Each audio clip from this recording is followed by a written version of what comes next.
Bismillahirrahmanirrahim. Assalamualaikum warahmatullahi wabarakatuh. Apa kabar adik-adik semua? Alhamdulillah, luar biasa, Allahu Akbar. Oke, pada pertemuan hari ini kakak akan menjelaskan tentang materi kelas 6 SD atau MI yang akan difokuskan pada arti dan kandungan dari surat Ad-Duha. Mohon kepada adik-adik semua diperhatikan ya. Semangat dan selamat belajar. Baik adik-adik semua, surat Ad-Duha adalah surat ke-93 yang terdiri dari 11 ayat. Surat Ad-Duha terletak sesudah surat Al-Lail dan sebelum surat Al-Insyirah.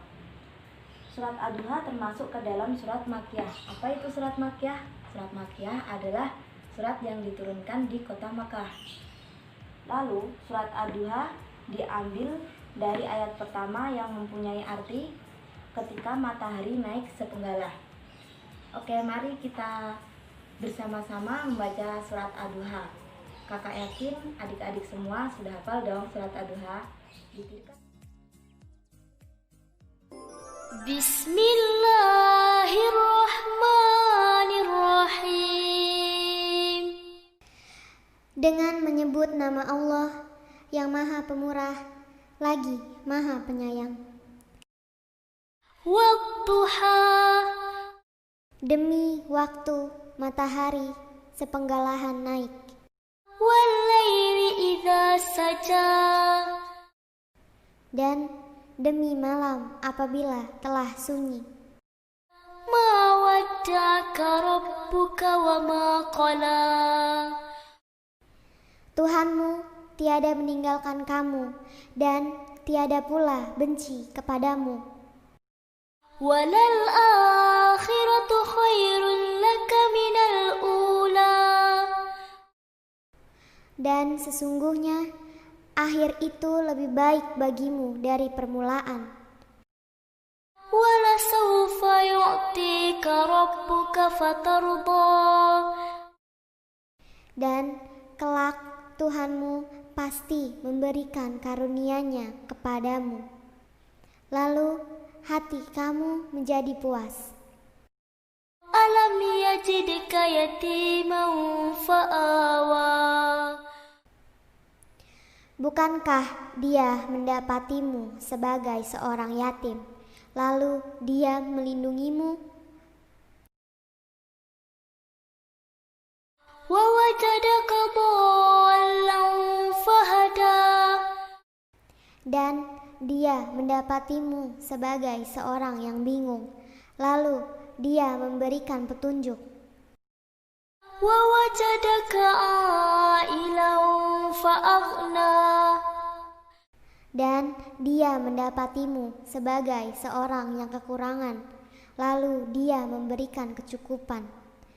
Fa'ammal yatima fala taqhar, adapun terhadap anak yatim, maka janganlah kamu berlaku sewenang-wenang.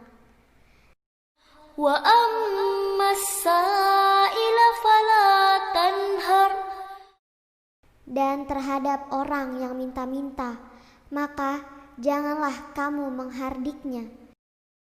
Wa amma bi ni'mati rabbika fahaddits, dan terhadap nikmat Tuhanmu, maka hendaklah kamu menyebut-nyebutnya dengan bersyukur.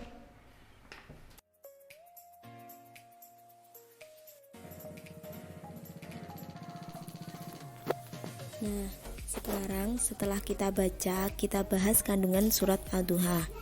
Ayat yang pertama dan kedua menjelaskan bahwa Allah bersumpah menggunakan dua waktu, yaitu waktu duha dan waktu malam. Waktu duha diyakini matahari itu sepenggalah naik atau sebelum sampai puncaknya. Waktu pagi hari merupakan waktu yang sangat sejuk, badan masih segar bugar karena habis bangun tidur. Jadi suasananya itu masih fresh gitu. Ayat yang ketiga menjelaskan bahwa memberikan jawaban bahwa Allah tidak meninggalkan dan membenci Nabi Muhammad SAW. Karena ketika itu Nabi Muhammad sudah lama tidak mendapatkan wahyu dan orang kafir mencibirnya. Ayat ini diturunkan setelah selang beberapa waktu, yaitu selama 15 hari wahyu tidak turun kepada Nabi Muhammad, sehingga orang kafir mengatakan, sesungguhnya Tuhan Muhammad telah meninggalkan dan membencinya. Dan ayat keempat menjelaskan bahwa kehidupan di akhirat itu lebih baik daripada kehidupan di dunia. Kehidupan di akhirat itu penuh dengan kemuliaan, dan kehidupan di dunia itu diibaratkan seperti kita menyewa rumah yang hanya sementara. Lanjut ayat yang kelima, Allah memberikan kabar gembira kepada Nabi Muhammad SAW bahwasanya Allah akan memberikan kebahagiaan yang berlimpah ruah besok di akhirat, sehingga beliau menjadi puas dan bahagia. Allah itu memberikan kabar gembira kepada Nabi Muhammad agar Nabi Muhammad tidak bingung. Itu ayat ke-6, 7, dan 8 menceritakan keadaan Rasulullah SAW sebelumnya, yaitu Rasulullah itu lahir sebagai seorang anak yatim, di mana ayahnya telah meninggal dunia sebelum beliau dilahirkan. Walaupun dilahirkan dalam keadaan yatim, tetapi Allah tetap menjaganya. Dengan cara bagaimana? Dengan cara menyerahkan Nabi Muhammad SAW kepada pamannya.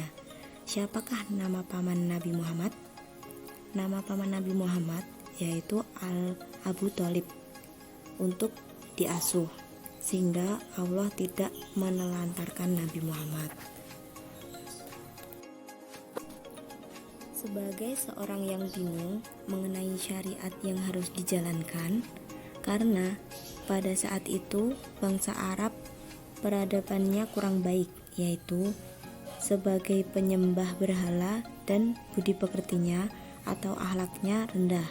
Kemudian Allah memberikan petunjuk kepada kebenaran melalui Nabi Muhammad SAW, sehingga Nabi Muhammad menjelaskan dan meluruskan ajaran yang ada pada zaman tersebut.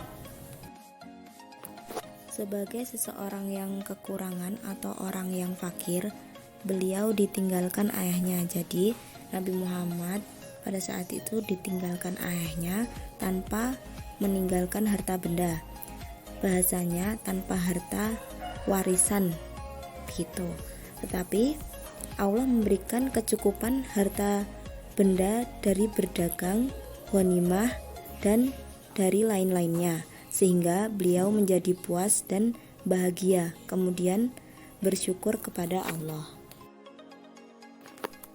Pada ayat ke-9 dan 10 menjelaskan bahwa Nabi Muhammad telah mendapatkan karunia yang luar biasa dari Allah. Sebagai anak yatim, beliau dilindungi, diberi petunjuk dari kebingungan, dan telah diberi kecukupan harta benda, sehingga beliau bersyukur. Oleh sebab itu, beliau diperintahkan untuk melindungi anak yatim dan bersikap baik terhadap peminta-minta. Jadi inilah yang harus kita contoh dan jalankan dari sifat Nabi Muhammad di kehidupan sehari-hari kita.